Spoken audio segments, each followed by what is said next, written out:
In 2020, the United States Air Force and Space Force sponsored a Capture the Flag-style hacking competition designed to inspire the world's top cybersecurity talent to develop the skills necessary to help reduce vulnerabilities and build more secure space systems. The top 8 teams from our qualification round worked through a series of final event challenges. The teams vied for the chance to send their code to instruct an on-orbit satellite to take a picture of the moon.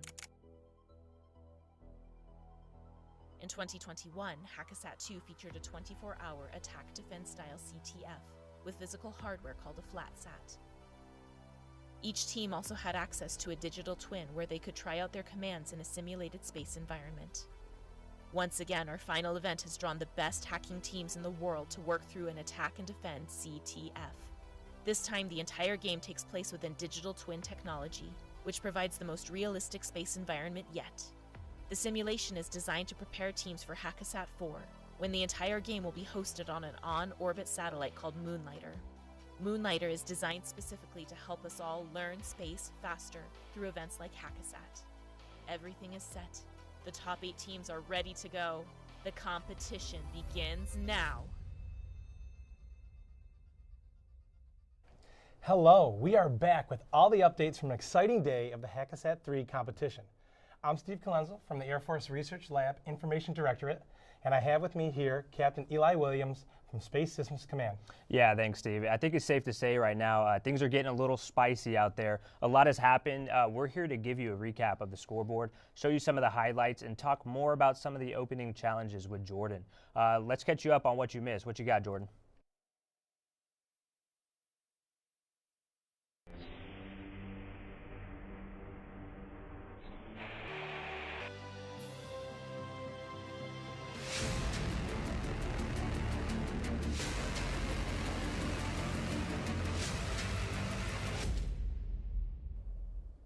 That's a great intro. I don't even know if I can follow that, but we'll try to give you. The good news is the game has been so exciting that I think we actually can fulfill the promise of that video intro. So right at the end of the last broadcast, a lot was already happening. We had several different scores. Let's go ahead and go over to the computer. We'll take a look at the scoreboard at that moment. We've even got a really extra fun visualization here for you. So you can see what was happening right there around 12 at the end of our broadcast, 12 Pacific time, of course. We've got several teams that are just all over the scoreboard, right? So we've got, in that particular case, we've got Perfect Blue, who had kind of been quiet. In fact, they were even a little slow getting access to the very first challenge, the very first sort of Hello World challenge in the game. Is just log into your system and make sure you had access to the intended stuff you were supposed to access before the competition portion started. They were the slowest one of that, but they shot up there, and we can see them kind of rising quickly as they got that access. We also had, let's see, make sure we've got it. The main thing that they were able to do there was, let me back up. There's so many things that have been happening here. It's a lot to keep track of. The other one that we had was Veltalis. So Veltalis in the light blue. There's the big jump right there. This was them getting what we call first blood, or it's the first solve on a particular challenge. And in this case, this was Sacred Ground. So if you remember earlier, we talked about Coffee Ground. We knew that, but this was Sacred Ground. So let's see a little bit more about Veltalis and their solves.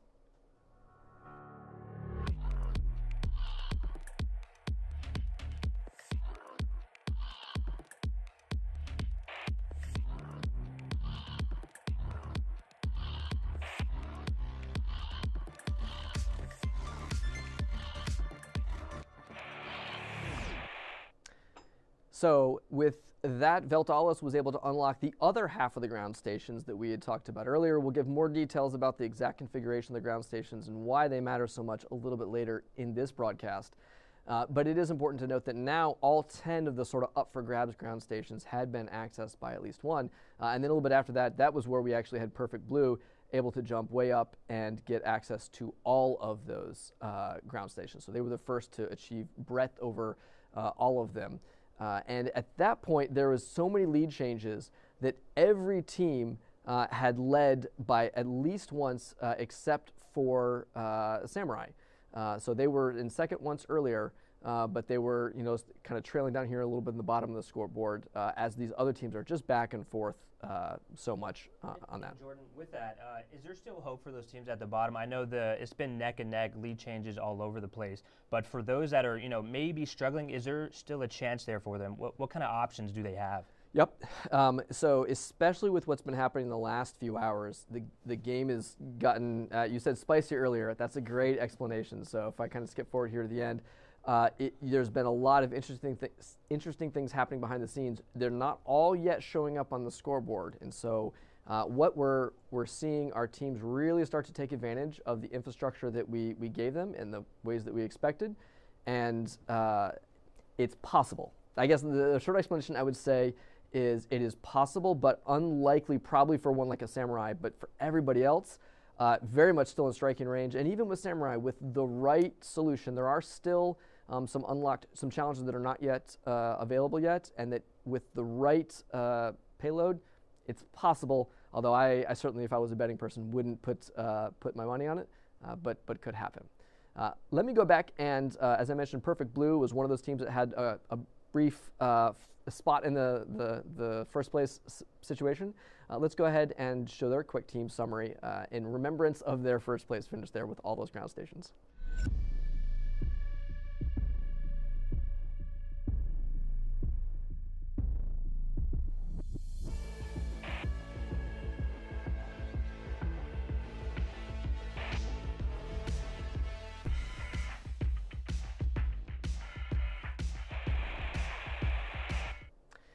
One of the other interesting things that we saw, and to be clear, some of these updates we're giving, we have to be a little circumspect, right? So we are trying to describe what's happened in the game. A lot of the stuff you can see in the scoreboard, and so we can talk about it. Some of it the teams notice, and it's being officially announced. Others of it, we can't go into the details yet, but on that last broadcast, we'll be able to give you a little bit more information. But there is a really important component of this game called the PID, a PID. And this is not my area of expertise, so I'm going to channel what I've learned from the experts.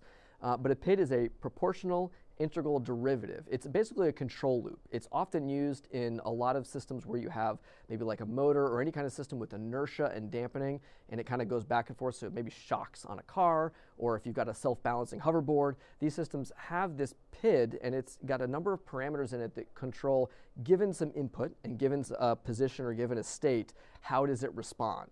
And so this is really relevant for us because the satellites are actually using this information to control how they move, right? And so if you have your PID setting set a certain way, you'll turn very quickly, but you'll overshoot and then kind of back and correct, and you'll like oscillate until you kind of hone in on it. Otherwise, you might have a nice smooth curve, and you might be able to do it more gently.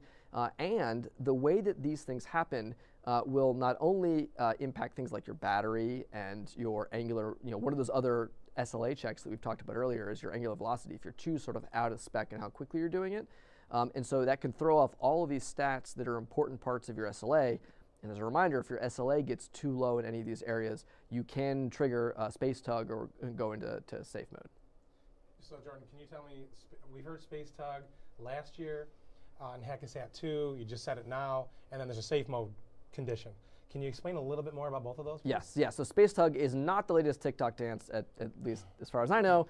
Maybe we'll start it. But the Space Tug, it was just the terminology to, if you think of it like you got a flat tire and you need a tow or space tug, tugboat if a boat's adrift. So in space, the idea is that we wanted a way for teams to recover, especially with some what we're going to be talking about later on, where there's just been a little bit more disruption in what's happening on these systems.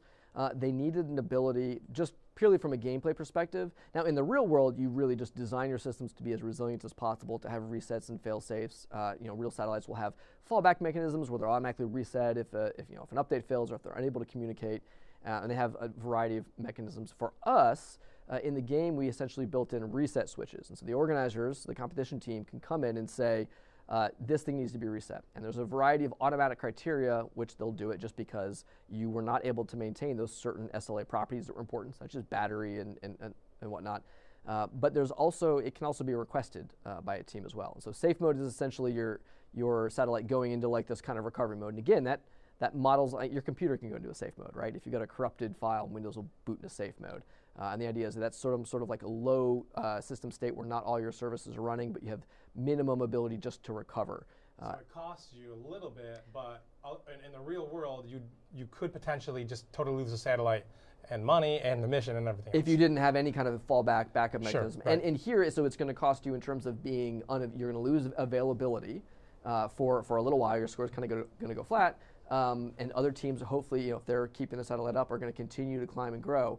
It's really important to note, too, all these, if we actually look back at the scoreboard, let's again distinguish between the two types of scoring events that can happen, or several types of scoring events that can happen. When we see the teams with kind of this angled line, that's the team slowly gaining SLA over time, right? Like these angled lines, there's them just continuing to do well with SLA, and the slope of the line relative to their peers is how good is their SLA, how often are they succeeding, how many of those SLA checks are they able to pass. When you see like a big vertical bump, that's like a breakthrough, like a single flag solve where you've got some new challenge, you've got access to something new, and you've got one big bucket of points. Most of those big bucket of points, though, can come at any time, right? And so just because you're the first person to get it doesn't mean you're necessarily going to win, because if someone else is later able to get it, they're going to get that kind of same bump. And so then the question becomes, with that big bump, with that access, what did you do with it? Were you able to leverage it and turn it into something that you could access or not?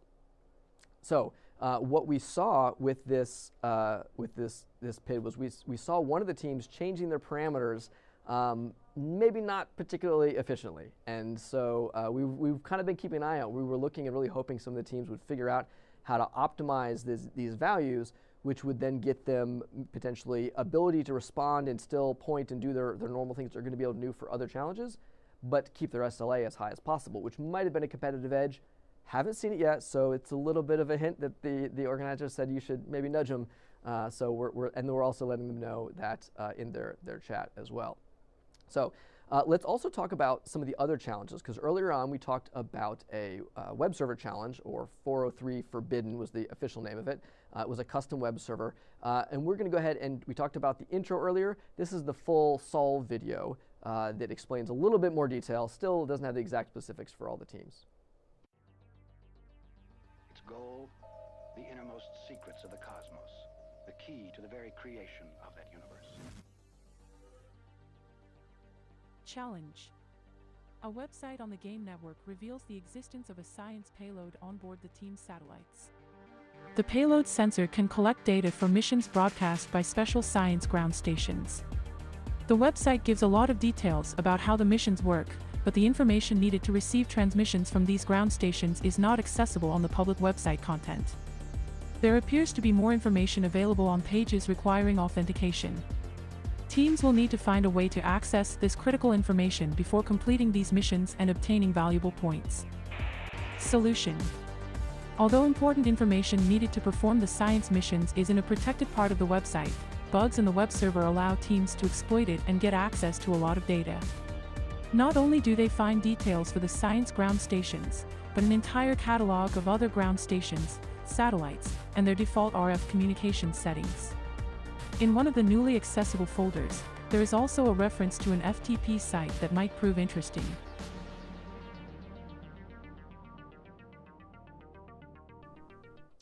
While most of these score updates that we've seen over the event were the result of teams sort of following in the footsteps of earlier solves, just about an hour and a half ago we had a new one, which was Poland Can solving the challenge 150 file status. We've called it internally the FTP server, and I think it's obvious to all the teams that's what it is. Again, only one team has solved that so far that I know of, and so we're going to go ahead and just show you this introduction to it to give you a little bit of context about what the teams are looking at.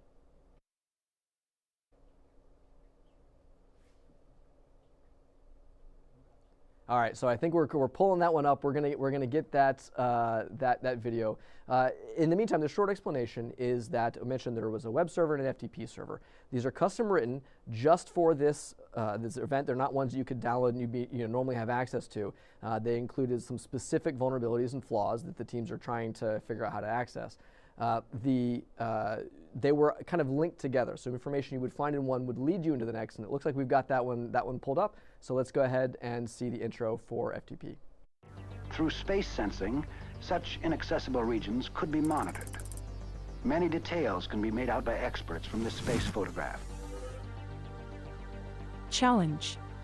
By exploiting the Hackasat 3-game web server, teams became aware of an FTP site that might contain important files. Although the FTP server might have been previously found using a network scanning tool, the information from the web server provides credentials for an account on the FTP site. Unfortunately, the only thing available from that account is the binary of the FTP server itself. Teams need to reverse engineer this binary to see if they can gain additional access to this server and perhaps find more useful information.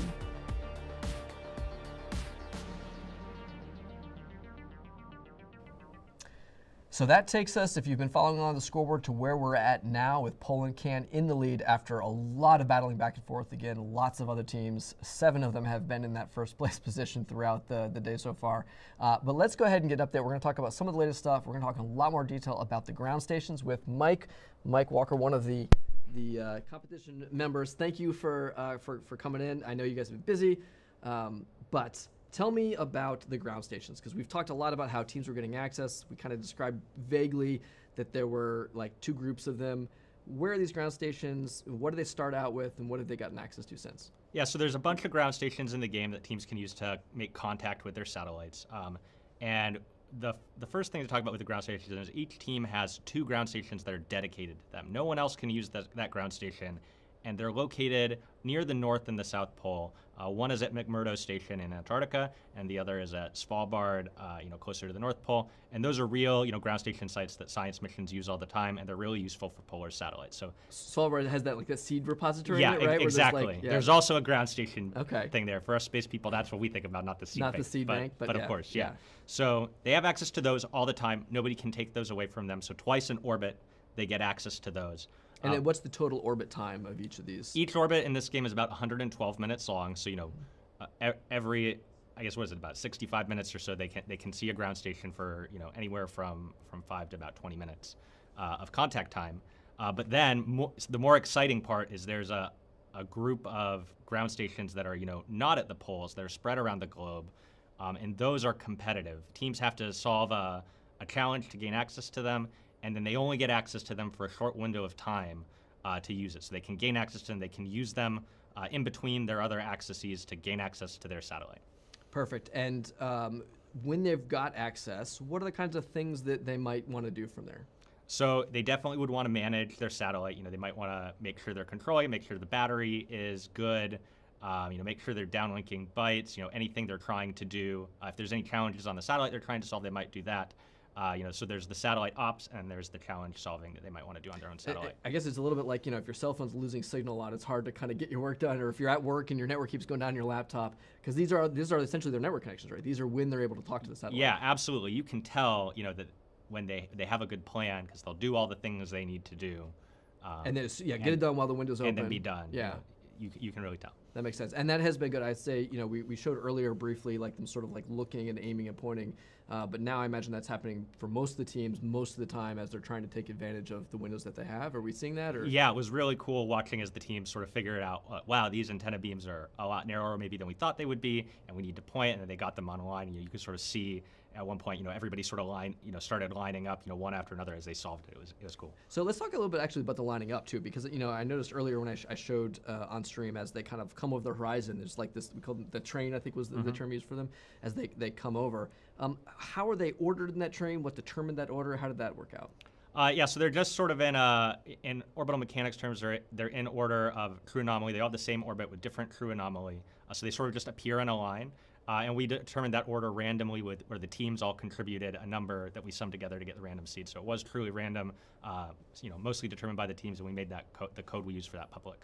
And the teams when they're kind of coming by in these orbits, do we look and point and then follow them the whole way around as much as possible? And I think you said earlier that window can change. What's the sort of maximum for any one of these stations that they have access to, and what's the minimum? How does it change over time? Yeah, so throughout the course of the game, it will change just based on the real physics, the real orbital mechanics. And at the start of the game, it was closer to maybe 15 to 20 minutes long, and I think at some point in the game it'll really shorten up, and then it should start to grow again. I think that's one of my favorite things about it is that it sort of started maybe not in easy mode, but easier because they had more contact windows, and then as it makes them rely more on those other windows. It makes them be more smarter about taking advantage of the ones that they have. So I think that was really good design. Yeah, absolutely. Thank you. So how much, like this, one of the things that I think surprised me was, from a CTF perspective, I'm not the space guy, but from a CTF perspective, you have to control how much information you give teams. And if you give too much information, you're sort of like helping everybody know what's going on. It's like, well, we're telling everyone where everything's at and where's all this stuff is going, and it seems like that's a lot of extra information. But I've kind of learned that that's the norm in the space world, right? Like that's actually, like right now you can go and find out about all the stuff that's out in space. Yeah, there's a lot of information out there. There's even a really cool website where you can go see like every object that NORAD tracks in space. It's just like it looks like a huge, ball of fuzz surrounding the planet. You can go see the information about almost every satellite that's out there. That was something that was fun for me. We'll try to make sure we tweet that out and send people the link for that. I'm signing up our media people for that to get done their I'm sure I'm making their day. But one of the other things I know that's been really interesting the last few hours, this is the fun stuff, right? Yes. Is that we had at least a team ask about like, hey, can I use a ground station that I've gotten access to like talk to a different satellite? Do I have to talk to my own, right? Yeah. We got to the point where a team sort of said, hey, is this allowed? Am I allowed to use my satellite that way? We said, of course it is. It is allowed. This is an attack defense competition. It's an attack defense competition, and if you can use your ground station in that way, that's within the scope of the game. Yeah, there was a phrase that was used a little bit earlier too. I like about opening Pandora's box. Yes. Where once this started happening, we're seeing a lot. That's the spicy part of the event right now, right? So we're looking forward to talking more about the details of this once we're not trying to protect the competition of the game at the end. But certainly the teams know it. We've publicly clarified the rules that it is intended that you can in fact impact your competitors, and we're seeing people work through it. I just thought, if I'm a CTF player and I've got some sort of like really cool attack that I can do on my competitors, I better be really thinking through the consequences of that attack, right? And absolutely. You should really understand, if you let people know that attack is possible, that they could come and do it to you, and you should really think through maybe the defense before you go and throw it off, right? Yeah. So I wonder how many teams maybe had this idea but held off the attack until they had a good defense kind of lined up or at least close. So I think I heard a quote somebody that some teams are playing Hack a Ground Station and some teams are playing Hackasat. Which I thought was good. Thanks you so much, Mike, for coming out. We'll let you get back to the game and let us know if there's any more updates. Yeah, of course. Thanks, Jordan. Awesome. So there you have it, Steve and Eli. Teams are just going crazy. I mean, it's been not only tons of great solving. We've seen multiple challenges solved. We're seeing a lot of lead changes. We're seeing them really lean into it. I feel vindicated. I predicted earlier that we would see a lot more interaction, and I thought maybe tomorrow we're already seeing a lot more of this stuff now. So this is fantastic. There's still a lot left to go, though. We've got our break overnight, of course. Thanks, Jordan. So, we've heard earlier today in our kickoff show that we didn't just do a digital twin of the flat sat here, but we sort of had to identify the model of the world. We just talked about the ground stations. Yep. Those are digital. Yep. So the complexity, and then you talked about the information that you have to provide the teams, because if you were to launch your own satellite, you too would have that information, and you need it in order to operate it. Otherwise, you're going in blind. So there's a lot of different complexity with this.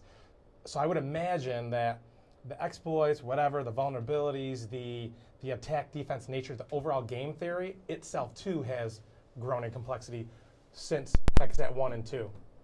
It is, I think if we were to lay out just the exploits that teams are having to solve throughout this event, and we were to put them in like a traditional qual style board where there's just a couple of binaries you download and you submit you attack your server and you get your flag and you're done. This would feel like a very simple CTF, right? It wouldn't be as advanced as some of the other top tier events. What makes this really interesting, really complicated, and even hard for the teams to kind of grapple with is the dynamics of it. If it's all related, how getting from one gets you to another, how you can leverage the access you previously got, what it gets you, what it doesn't get you, and how that level of complexity both means that it's a new challenge for the teams as they're trying to kind of figure this out. It also means it's, of course, a challenge for the organizers as they're trying to design this in a way that encourages some of this, but without a way that makes it pure chaos and purely broken, and no one can ever do anything kind of productive. And cross your fingers. So far, Right, from my yeah. perspective, it's been great. It's been really exciting to watch teams. We'll see what the teams think, of course, tomorrow when it's done, and we'll see how it all shakes out. Yeah, and that makes sense. It really does with the complexity of the game design means the complexity of the actual game competition. So I hope that everyone can appreciate that, especially long-term CTFers and even space experts that might not have ever played in a CTF. And that's really what we're trying to do, is bridge that cyber and space, those subject matter experts, and give them a fun way to do it. Yeah. One of the other things that it reminded me of is that we talked about the game time being 23 hours and 3 minutes. And we didn't really talk about the exact specifics of why we did that, but that kind of comes into the modeling this complicated system, trying to balance the game and the fairness and the technical and the learning, all these kind of pieces of it. Those 3 minutes are just to make sure everyone has sort of equal access to one last pass over their guaranteed ground stations, right? And so it kind of just worked out that was the guys looking at it and did all sorts of analysis modeling and well, we need to actually give 3 more minutes, and we're like, oh, perfect, that's great. We're happy to do that. And so it's the amount of stuff that they're tracking to do is fantastic. Right, absolutely. And kind of rewinding there, you mentioned it's obviously not a traditional CTF. I remember last year some of the teams had to kind of roll through some of those challenges in order, kind of as a requirement. Is that different this year? Can teams kind of hop around and solve challenges as they see fit, or maybe to get the tactical advantage over other teams, or how is that going for this year? There are definitely multiple paths. I would say this is not as totally wide open as maybe a DEF CON CTF, where it's just there's 8 independent services and you can pick anyone that happens to be running. You can attack all at the same time. There are more relationships, and there's more, we mentioned earlier, you use the information from the 403 Forbidden service to find out where that 150, I always forget the numbers, where the 150 file status challenge information was. And so you're using information from one to find another. Right. You use one exploit to then open up something else new. So some of that is sort of sequential, but not nearly to the extent that year 1 was. Year 1 was strictly sequential. Year 2 had more paths kind of through it, and had a couple of kind of branching paths. But I would say this one to me feels even more open than that, where there is a lot of simultaneous things going on. There's several of these things that they can do. You're not going to get stuck on something. Right, absolutely. And I think we're kind of at that point in the game where the teams are definitely getting way more comfortable with the environment and starting to realize really what they have to do to get to the top. Where are the teams at now, maybe? Are they focused on a specific challenge, or where do you think they are? So there are not all challenges have been released, unless that happened while we were on camera. But I expect that we'll probably see some more of that tomorrow. And so there is still some surprises left, and I don't believe anyone has solved everything that's out there. There are still some things that are still being worked on by at least every team. So some of them have fewer because they've already kind of made this progress. But there's always, the best part about this is there's always that interaction, the game theory, the defending yourself against the others, the disrupting other teams, as well as just trying to keep your SLA as high as possible, because again, those are points you can't get back. If you have if you can get other people to have a bad SLA and you have a good one, for whatever mechanism, whether you're lowering them or raising yours, that over time is really going to be what determines the winner. Because I would expect that these are all great teams. They're all going to solve most of the challenges, if not all of them, by the end. But the question is, are you able to leverage those other challenges to get those other points that are essentially lost if you don't get them over time? Yeah, and honestly, that's indicative of the real world. Because you want your satellite functioning because you put it up there for a purpose. That's essentially the SLA. And that's why we put such an emphasis on that portion of the game. So it really brings that real world to the Learn Space Faster slogan that we have this year. Thank you for all that analysis, Jordan. Much appreciated. So as a reminder, please ask any questions on Twitter using the hashtags HAS3Finals, and we will do our best to get to them. Okay, Jordan, one more question from Twitter, though. All right. Can you explain the downlink data category on the Hackasat.com dashboard is red? Can you explain why the downlink category is red for so many teams? All right, so let's take a look at that. Let me see if I can find my right tab over here on my system, and we'll get it on screen as well. So it's a good question, and it's been mostly, it's kind of an evergreen, because most of today it has been. This is, again, as we mentioned, this is one of those SLA components. So this is a component that is us making sure you're normal functioning, all systems nominal. We want to know that you've been able to keep your satellite kind of up and going. You'll see these kind of go up and down for various reasons, but generally we've seen way less on the downlink data. Downlink data is intended to be one you don't always have green. You can't always have green because you don't always have communication with your satellite. Essentially, it's saying, are you downloading data from your satellite to a ground so station? when it's not near, right, so if it's If not it's within over range, one, it's not making a pass over exactly, ground station. You can't have a downlink. That's right, but it's Understood. also why having access to multiple ground stations, those additional ground stations, can help you get higher points in that category because you're able to keep this particular one up potentially longer. There is, of course, also the complication now the teams are especially really trying to figure out this sort of like attack defense and be concerned with those communications back and forth and make sure they don't get taken advantage of. You might find some teams kind of turtling up and trying to minimize their communications, which maybe means they're sacrificing some of SLA in this because they're protecting themselves in other categories. And so there's a lot of interesting questions, and even kind of behind the scenes talking to a lot of the organizers. There's no perfect play. There is no exact answer. It depends very much on what you're doing, your opponents are doing at any given moment. And yeah, in hindsight, you'd be able to go back and say, oh, if so-and-so did such and such, that would be perfect. But this is we don't have perfect knowledge. The teams don't know who's going to attack them when. And so if they did, they could just only turn on the radio when they weren't being attacked and download a bunch of stuff so and again, get SLA. real right? world. Yeah, it's exactly right. Is you don't know what your opponents are actually Exactly. up to. It's not just this fixed static check that happens in a particular way. You've got to react to the attacks as they're coming. Yeah, which makes things obviously interesting, difficult, and I think is really why the leaderboard looks the way it does. Yeah, exactly. We've seen so much of that back and forth exactly because. And this is really only the first 11 hours of the competition so far. We still have 11 more to go tomorrow. It's we've got a couple more tonight and then also some tomorrow. And Yep, so right. a lot left. And Jordan, make sure you don't forget about those 3 minutes there. And at the the 3 end. minutes, yes. You got to make sure we Yeah. get that in. All right, thanks, Jordan. You did an excellent job bringing us up to speed on where things stand. It's been absolutely fun watching these teams go battle for battle here.